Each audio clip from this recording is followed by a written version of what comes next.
Le mystère du Golgotha. Au cœur de la fête de Pâques se trouve un événement que Rudolf Steiner désigne comme le mystère du Golgotha. Il ne s'agit pas simplement de la mort du Christ sur la croix, mais d'un événement cosmique et spirituel unique, qui transforme profondément la destinée humaine. Ce mystère ne peut être réduit à un fait historique localisé en un temps et un lieu précis. Pour Rudolf Steiner, c'est l'événement central de toute l'évolution terrestre. Le terme Golgotha fait référence au lieu où le Christ fut crucifié. Mais dans l'approche anthroposophique, cet acte dépasse l'aspect visible du supplice. Il signifie la descente volontaire du Christ, une entité solaire spirituelle, dans le domaine le plus dense et obscur de l'existence humaine, la matière et la mort. Ce moment marque l'union, ou plutôt le sacrifice, du divin dans l'humain, pour que l'humanité puisse être sauvée de la chute progressive vers l'abîme. Rudolf Steiner décrit cette situation de manière très explicite. Si l'événement du Golgotha n'avait pas eu lieu, l'humanité aurait perdu, glissant toujours plus dans la matérialité et l'oubli du monde spirituel.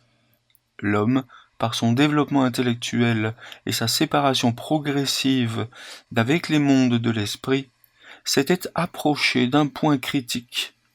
Sans intervention divine, il aurait sombré dans une individualité close, coupée de sa source cosmique. C'est là qu'intervient le Christ, non pas comme un simple maître ou prophète, mais comme une force rédemptrice cosmique.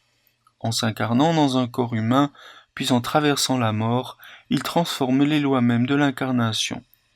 Ce que Rudolf Steiner appelle le mystère du Golgotha est la transformation des forces de la mort en forces de résurrection.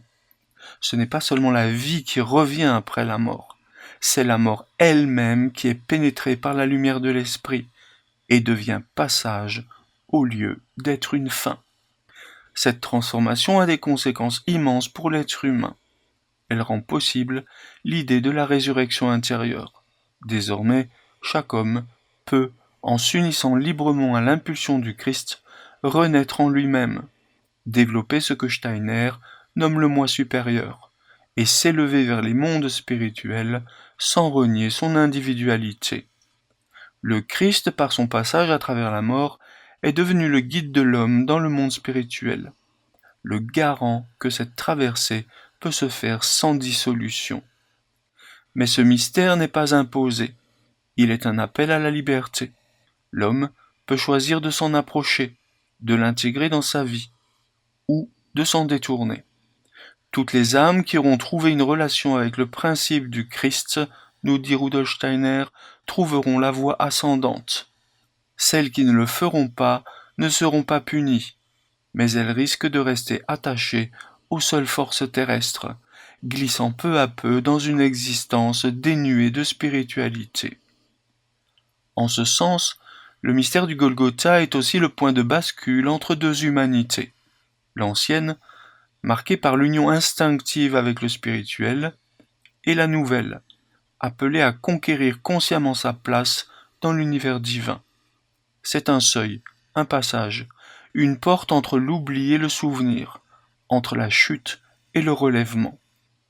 Le Christ est entré dans l'histoire, nous dit Rudolf Steiner, comme le cœur battant de la terre. Et depuis, l'évolution humaine est devenue porteuse d'une espérance nouvelle. Le mystère du Golgotha est l'acte rédempteur suprême, dans lequel la divinité elle-même se mêle au destin terrestre pour ouvrir un chemin vers la vie éternelle. Il ne s'agit pas d'une croyance dogmatique, mais d'un processus spirituel universel, qui continue de se déployer en chaque être humain, prêt à faire de la mort un passage vers la lumière. À travers cet événement, la fête de Pâques prend tout son sens. Elle n'est plus seulement une commémoration, mais l'expression d'une force active de résurrection disponible ici et dès maintenant.